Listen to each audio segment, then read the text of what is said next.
बृजमोहन श्रीवास्तव जी, आपसे भी हम जानना चाहेंगे, जिस तरह से लगातार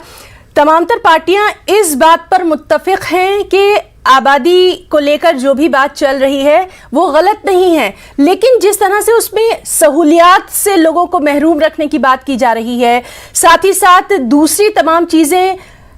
कि उनको ये सहूलत नहीं दी जाएगी, ये नहीं दिया जाएगा, इसके बरक्स अगर उनको समझाने की बात की जाती, सेहत पे तवज्जो दी जाती, खास तौर पर जो हामिला खवातीन हैं उनकी सेहत और जो नौज़ायदा बच्चे, जिसमें आप भी इस बात को मानेंगे कि सबसे ज़्यादा अगर हमारे मुल्क में, हमारे देश में जो मौतें होती हैं वो डिलीवरी के वक्त ही होती हैं, चाहे वो हामिला खातून की मौत हो या फिर नौज़ायदा बच्चे की। हेल्थ सेक्टर पे भी तवज्जो देने की उतनी ही ज़रूरत है, उतनी ही सख्ती से उस पर काम करना होगा। हिना जी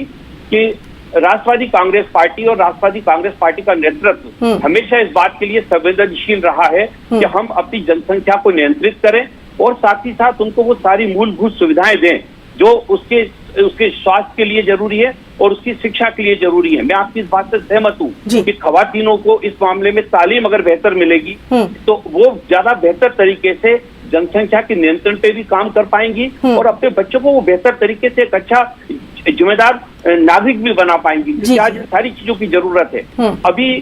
जैसे मैं आपसे कह रहा था कि मैं उत्तर प्रदेश को फोकस करके खासतौर से बात कहना चाहता हूँ कि इसमें जो राजनीतिक दृष्टिकोण जो अपनाया है, जो राजनीतिक एंगल लेके बीजेपी वहां पे काम कर रही है, हम लोग उसको हम लोग पसंद नहीं करते। अगर ये काम करना था तो क्या आज योगी साहब को पता लगा कि जनसंख्या पे नियंत्रण करना चाहिए जब 6 महीने बाद चुनाव है? ये काम तो उनको पहले करना चाहिए था। 2016 की लोकसभा में प्रहलाद सिंह पटेल जो बीजेपी के सांसद हैं वो एक प्राइवेट बिल लेकर आए थे और इस पे लगातार बात चल रही है, लगातार इस पे बहस हो रही है। तो मैं ये सोचता हूँ कि आज की जरूरत जो है निश्चित रूप से जनसंख्या के नियंत्रण की है, इससे कोई इनकार नहीं करता और जो भी इस देश में रहने वाला नागरिक है वो इस जिम्मेदारी को महसूस करता है, क्योंकि आर्थिक दबाव आज सारे लोगों के ऊपर है। ऐसा नहीं है कि एक समाज के व्यक्ति को कोई पेट्रोल सस्ता मिल रहा हो और दूसरे समाज के व्यक्ति को पेट्रोल कोई महंगा मिल रहा हो। अगर आज मैं जाता हूँ तो जो 110 रुपए लीटर का पेट्रोल मुझको भी लेना है तो दूसरे किसी आदमी को भी खरीदना है। तो आर्थिक दबाव भी है, लेकिन इस आर्थिक दबाव के साथ शिक्षा को भी बेहतर बनाना जरूरी है। जी बिल्कुल।